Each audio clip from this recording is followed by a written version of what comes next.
Yes, guys, I just can't figure out why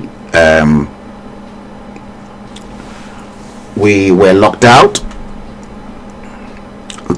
It seems some people are not just comfortable.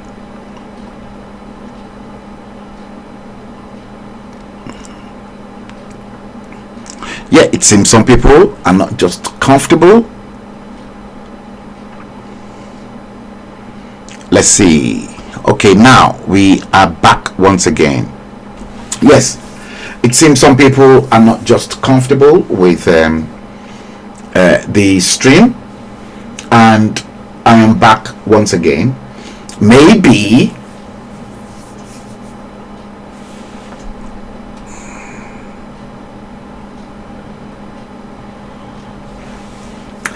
what we have to do, guys, if you can join me back.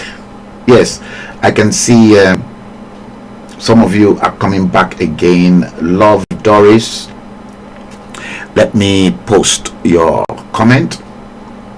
Let's wait for the others to join us once again. Let me, yes, probably because you guys are not giving it likes and love, that's why we got shut down. Because when you give your likes, that's why it's always good to give your likes and your love, because you were not giving it. Maybe that was why we were flagged down.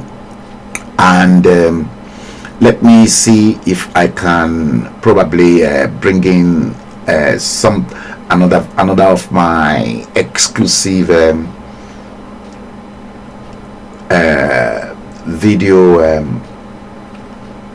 videos that I had already prepared for you, which is I don't really want to play Kamala Harris. Let's see which of them. Yeah, let's go to this, between the real and fake Buhari, as an interlude. Should we do that? Do we want to do that? Let's see. Maybe we might have, yeah, we might have a better. If you don't give like and love, that is why, because you were not responding the way I was talking. That's why. That's why we got shut down. Okay, let's see which one of them. Let's get volcanic eruptions in to while away time.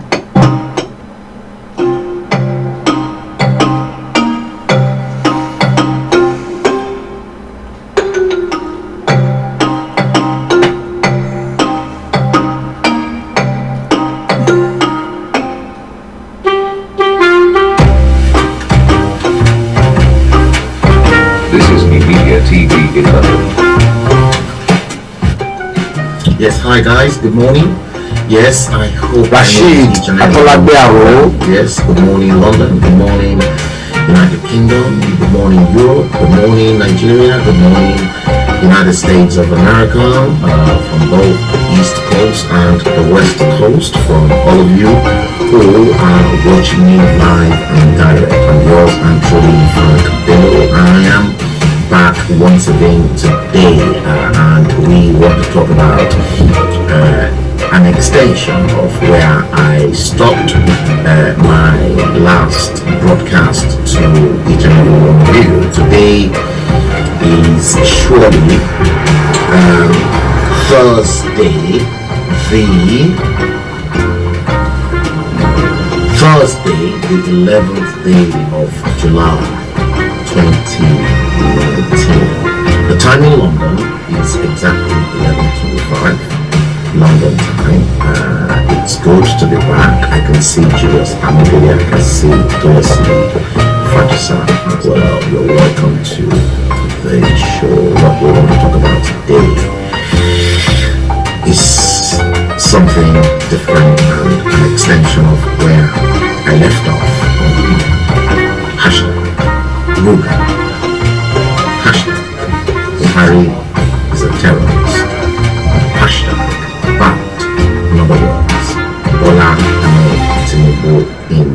a fix. So what we want to talk about today is hashtag volcanic eruption.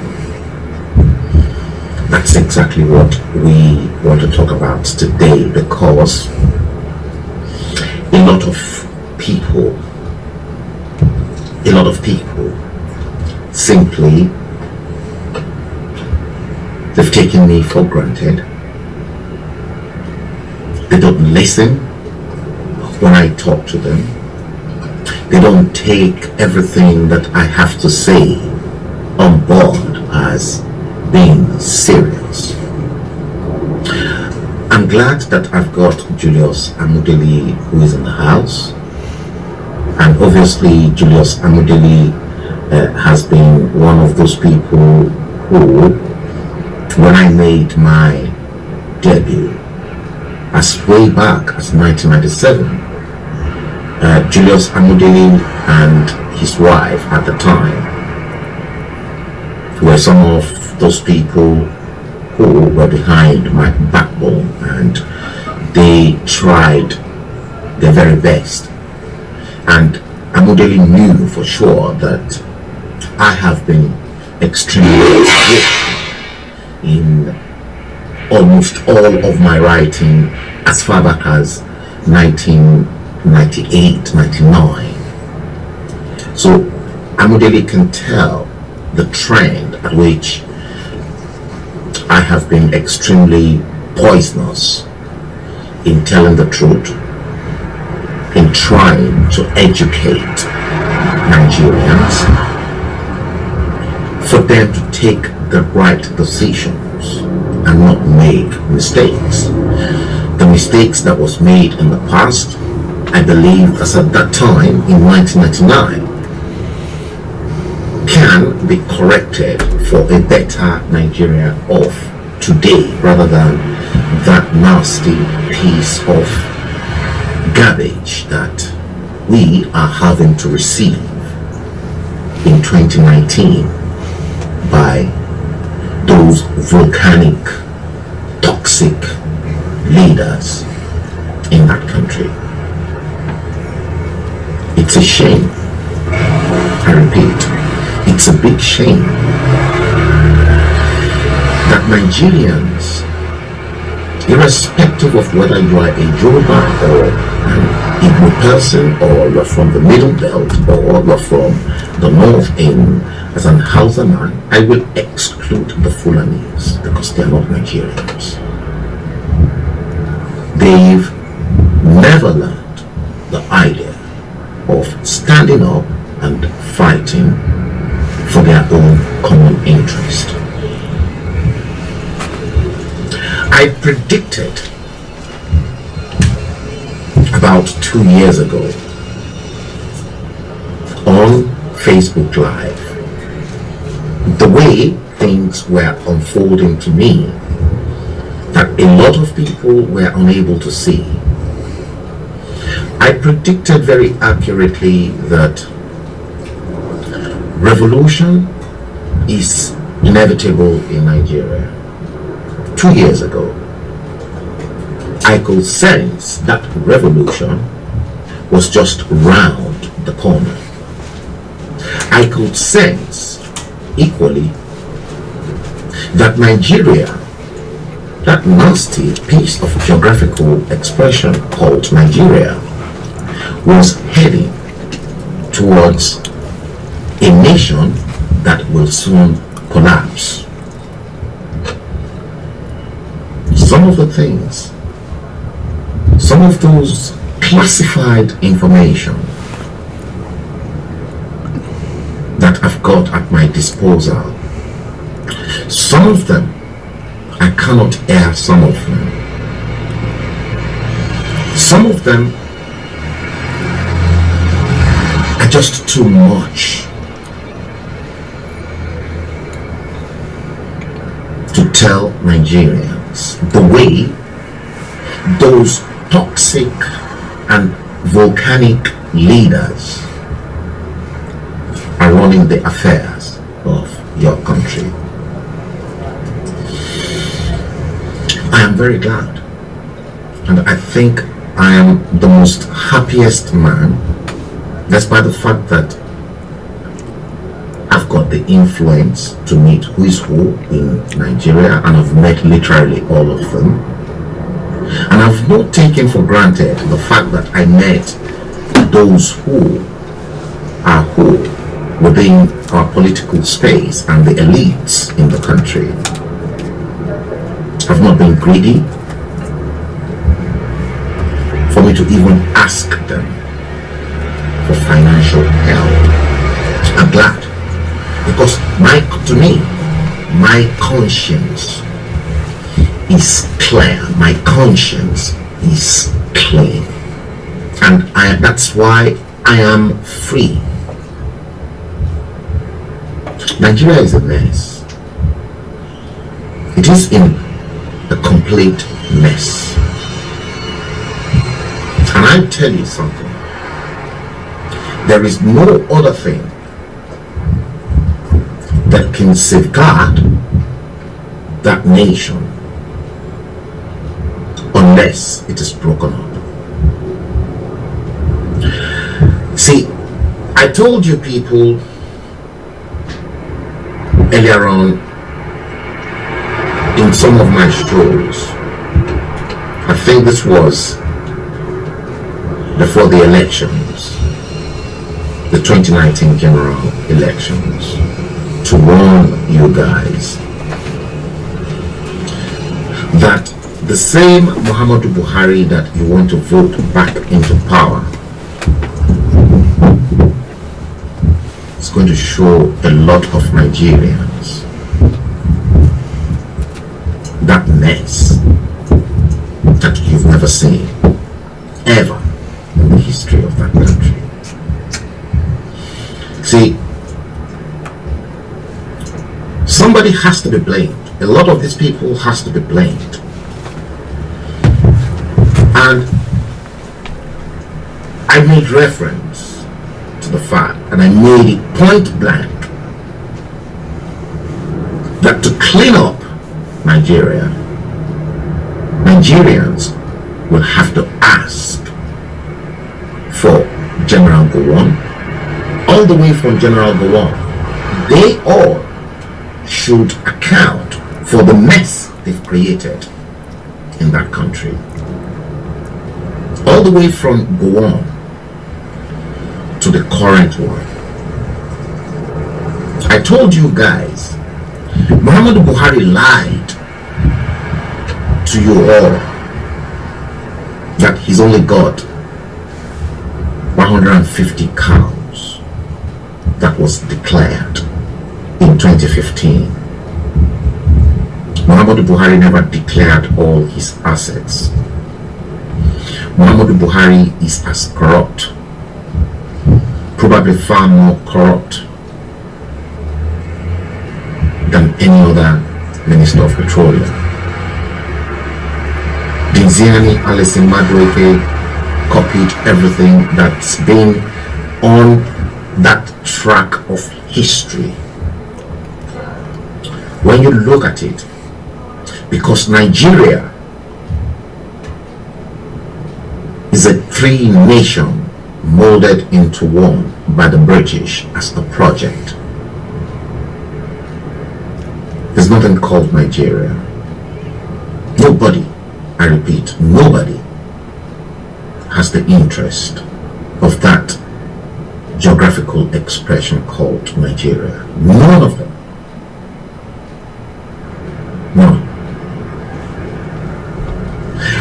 I made it known, and the fact that I made it known almost about 3-4 years ago, and Nigerians were not listening. I made it known, two things can unite a nation: your language. If your language does not unite you, the second is your religion, if you practice the same religion. See, I knew this as far back as 1995 in my book publishing practice. Thank God I studied publishing on the degree level, and I was one of the finest and the brightest in my set. This revelation in book publishing practice was revealed unto me in 1996 when I picked up the highest academic honor at the London College of Printing, the George Goodman's Award. Charles McGregor was my lecturer in book publishing. I've mentioned his name many times. Charles McGregor worked with Evans Publishing in Ibadan for nothing less than 20 years. During lectures in book publishing practice, as a Nigerian, I was mesmerized, because in the history of publishing anywhere in the world, especially textbook provision, Nigeria comes into that publishing history. It is documented.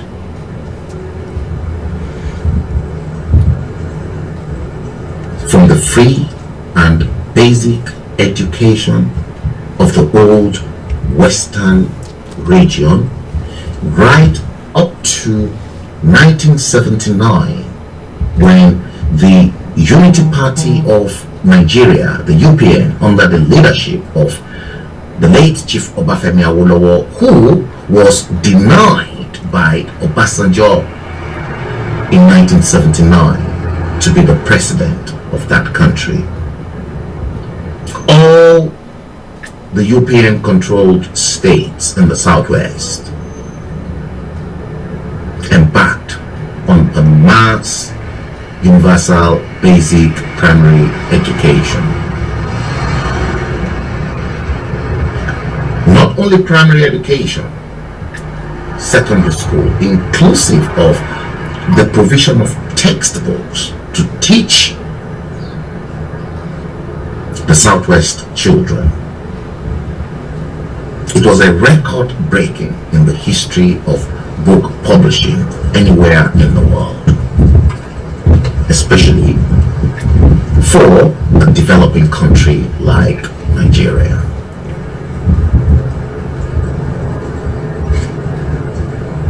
Go on, many of them, like I said, Obasanjo himself, these guys, they don't care in educating the Nigerian children. Why have we got the Northerners, your Nasiru El-Rufai now in Kaduna State, saying to the whole world that Southern Nigeria is far more educated than Northern Nigeria? They created it. Awolowo was busy educating his own children, because education is the key to being successful in life.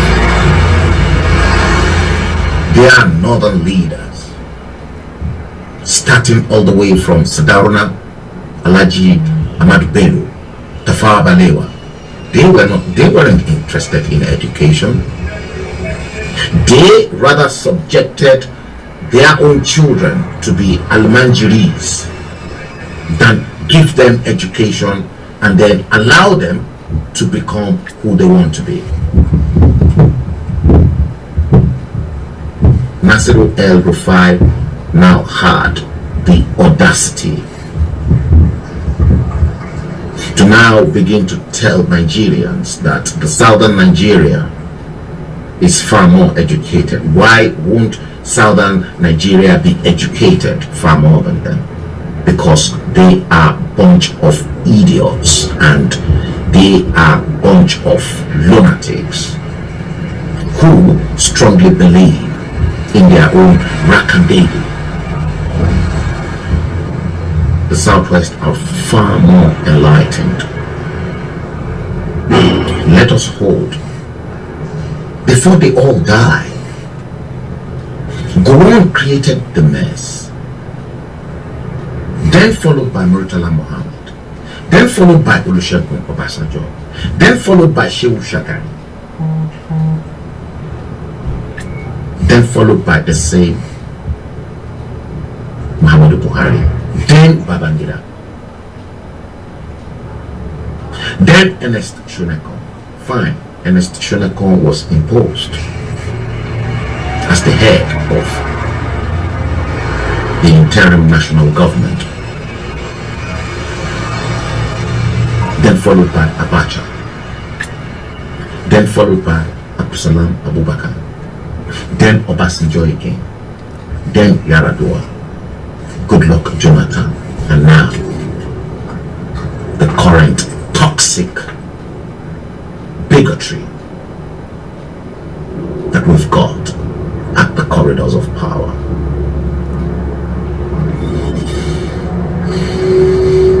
Volcanic eruption is what we are talking about today, guys.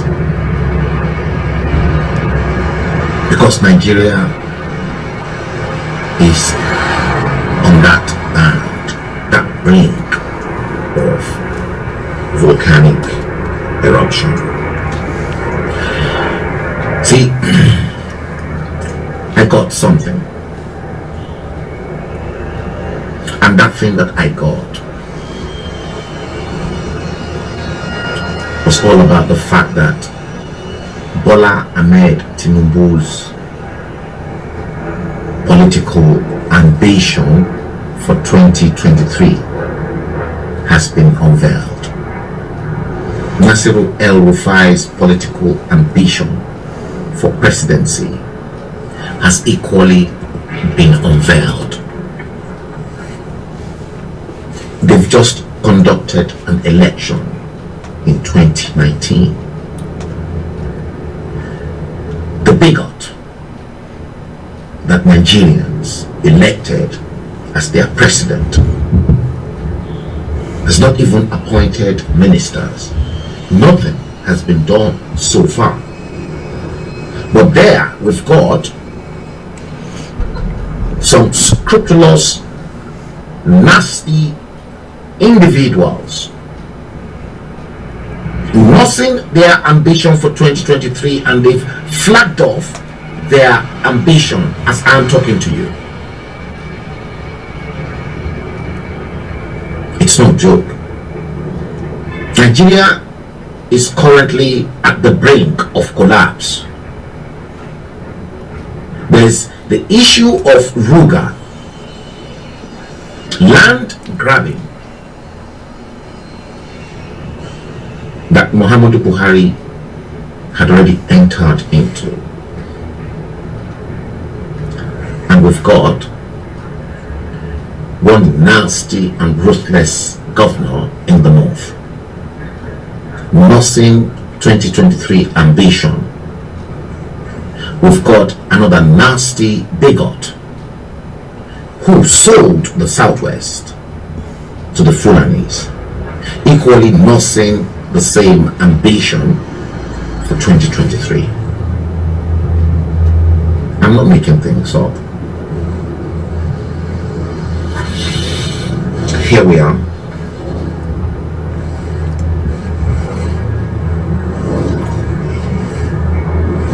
Here we are.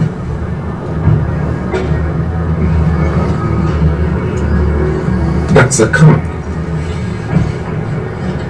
Bola Tinubu 2023, it's a double. Here's another one.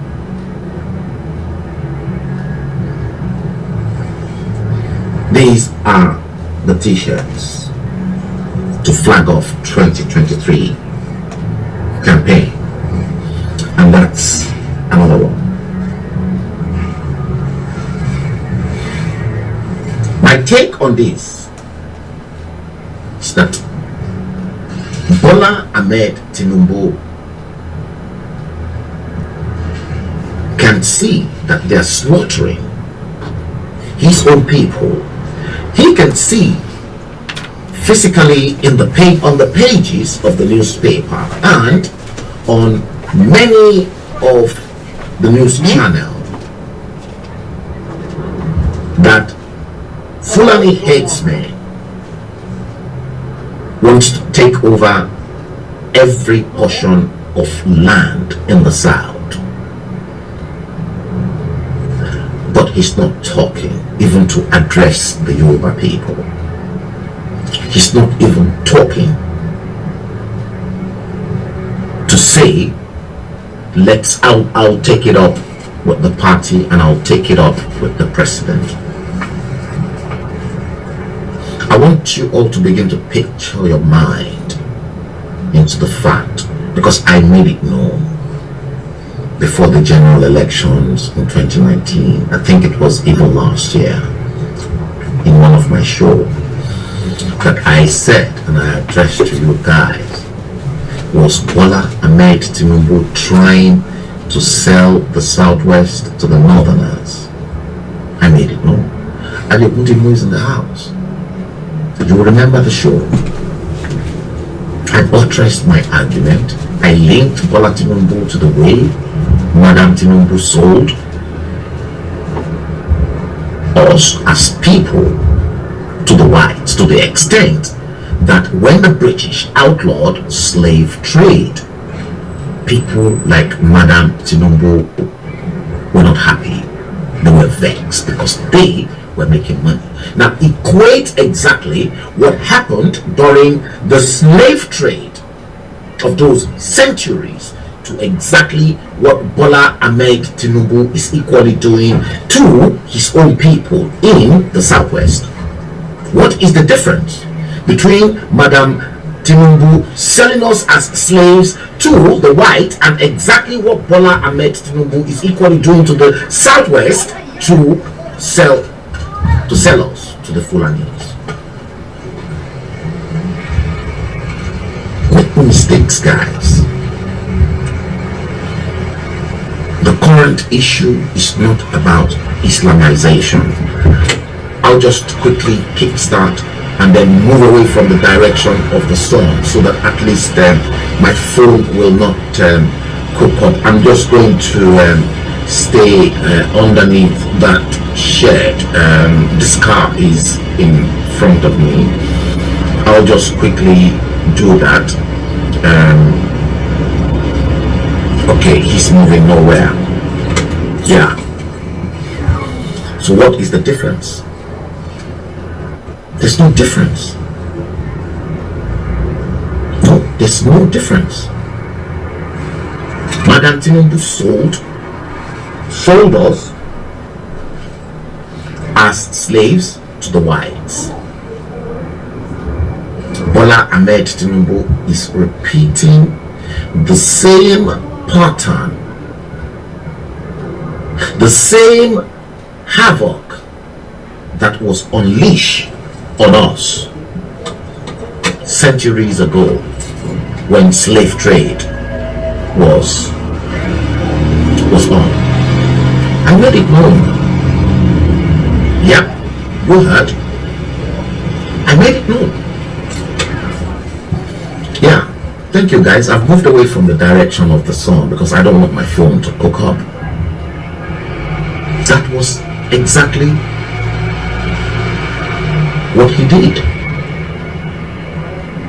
You see, let me break this down to you guys. The Hausa Fulani people, the Fulani people, they messed about with Bola Ahmed Tinubu. They deceived him. They promised him the 2023 ticket. 2 years before the general elections that is still being contested in court. When I got hold of that information, that was when I started making my own calls to those close to Bola Ahmed Tinubu. Yesterday I was on a telephone chat with one of his right hand man. I've mentioned that friend of mine,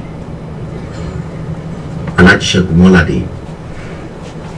Segun Molade and I were on the phone for over 2 hours. Thank God I spoke to him. Segun Molade confirmed everything that I discussed with him, that I was a prophet. It was like he was saying, Mr. Bello, you said it.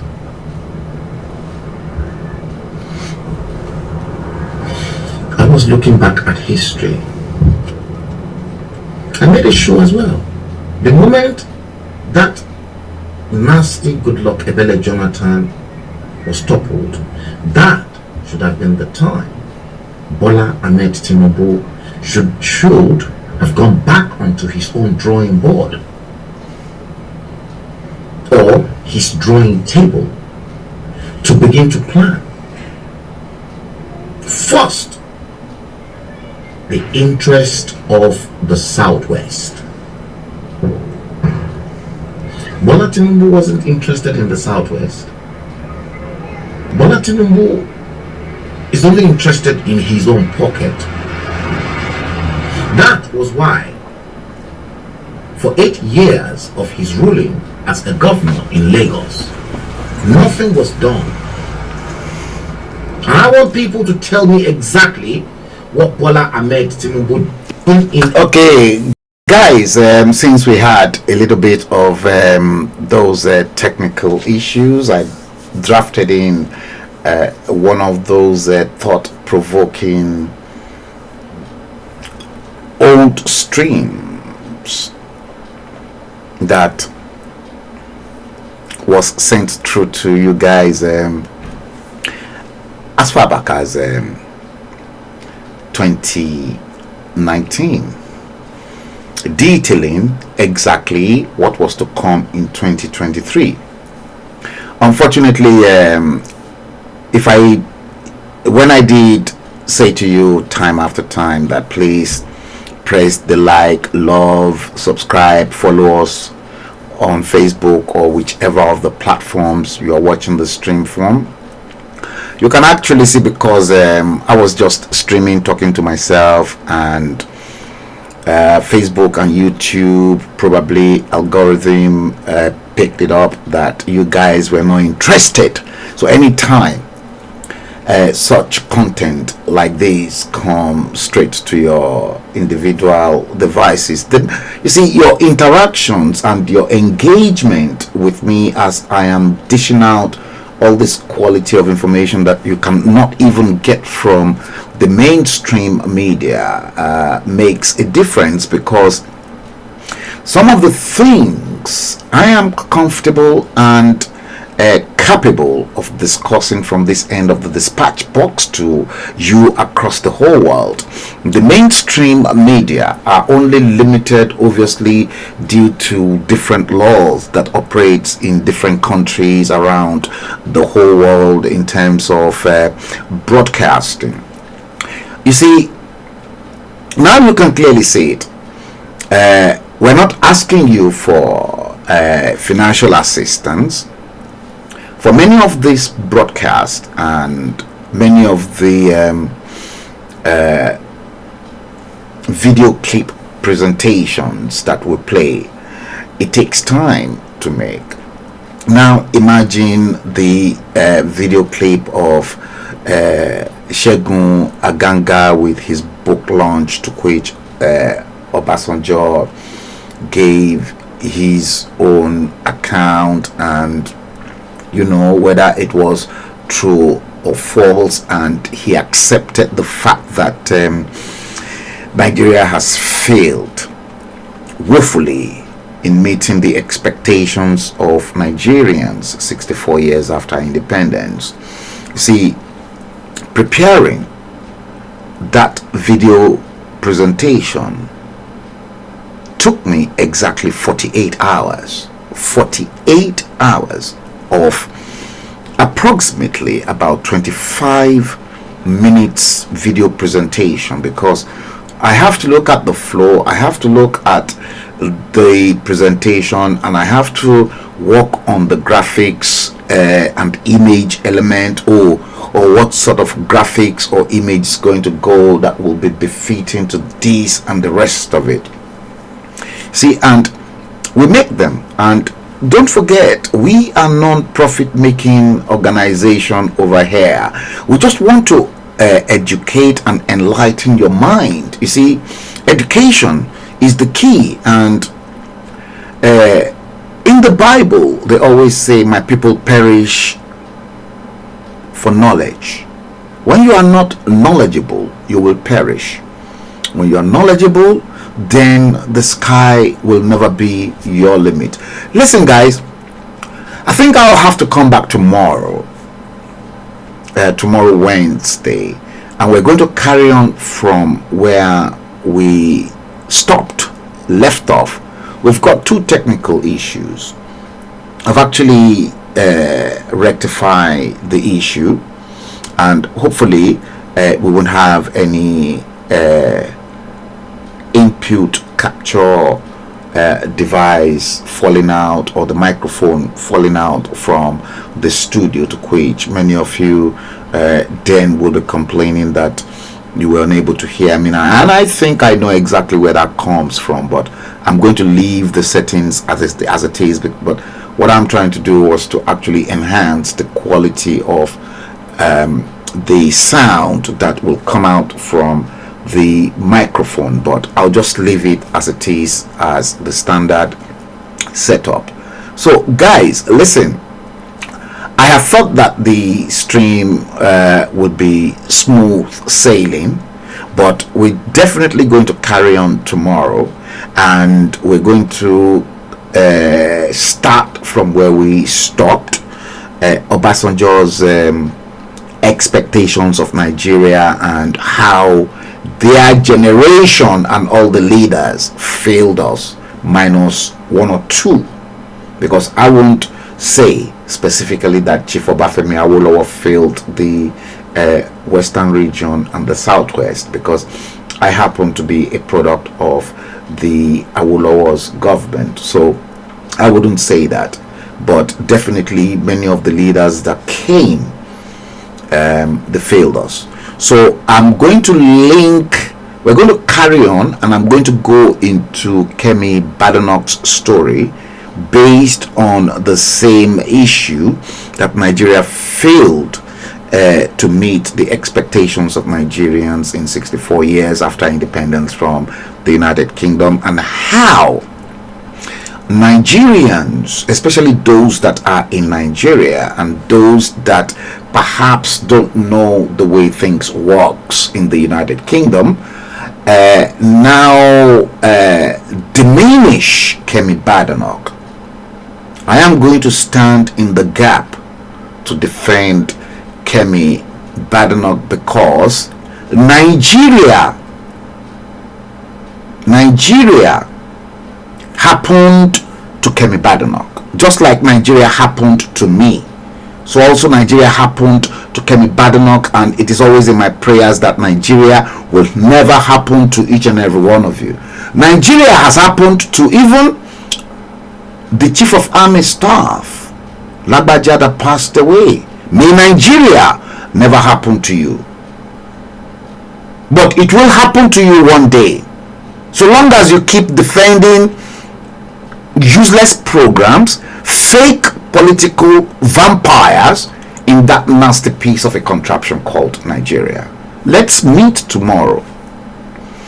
All the materials are down. I might be in perhaps between 6 and 7 o'clock. I cannot say specifically, but I'll be in, because I want to finish this topic once and for all, and I want to dig down. And then what many people don't know about Kemi Badenoch, I'm going to tell you more about Kemi Badenoch, because I've actually looked into Kemi Badenoch's zodiac sign, being a Capricorn, And at the same time, I've actually gazed into the constellation of the stars when she was born in Wimbledon, and at the same time, her life path. And I'm going to tell you why Kemi Badenoch is a special gift. And obviously, should a country like Nigeria be a country that will empower its own children? You see, the likes of Kemi Badenoch should be running Nigeria right away. We're going to go into that, and it's going to be very nasty and brutal. And I will come out with the real truth for you tomorrow. So guys, I want to seize this opportunity to thank all of you that actually came, both the first time, the second time. I've tried to stream 3 times today, but I want to seize this opportunity to thank you. Tomorrow, I promise, all the materials are down. It's just if I don't have anything that will disturb me or take my time away, I'm going to come out. We're going to talk about Kemi Badenoch tomorrow, and I'm equally going to tell you exactly that moment in 1980 that Kemi was born, exactly what my late father told me when he was leaving Yaba College of Technology in 1980. My late father, engineer, the most respected engineer, Zakes Andrew Bello, ZAB. I'm going to tell you, and then we will then round tomorrow's live stream up with Deji Adeyanju versus Wike and many of the blood-sucking parasites in Nigeria. So until next time, it is exactly 21:06 London time and approximately about 22:06 Nigerian time. Until next time, I want to thank you for coming to watch the stream. We'll do it again tomorrow. We will screw everything up to tomorrow. Like we always do. I've got the time, I've got enough materials to carry out the presentation. So guys, let me wish you all the best. Thank you all, each and every one of you that came in on all the streams this night. We're going to do it tomorrow, and until next time, until tomorrow, 6-7 o'clock, take good care of yourselves, and I wish you God's blessing, love, and hope to see you tomorrow. Thanks very much. Good night. NuMedia TV. Beyond the headlines. News in its purest form. If you have enjoyed this video or any of our podcasts or live streams, don't forget to give us a thumbs up, share it, and subscribe for more content like this. We make information simple. Your experience matters to us. Liberty Media Communications. Live stream with confidence. Fewness of words. Greatness of deeds. We empower people around the world to stand up for their social or ethical principles of freedom or entitlement. That's all for now. Thanks for watching. See you in our next video or live stream.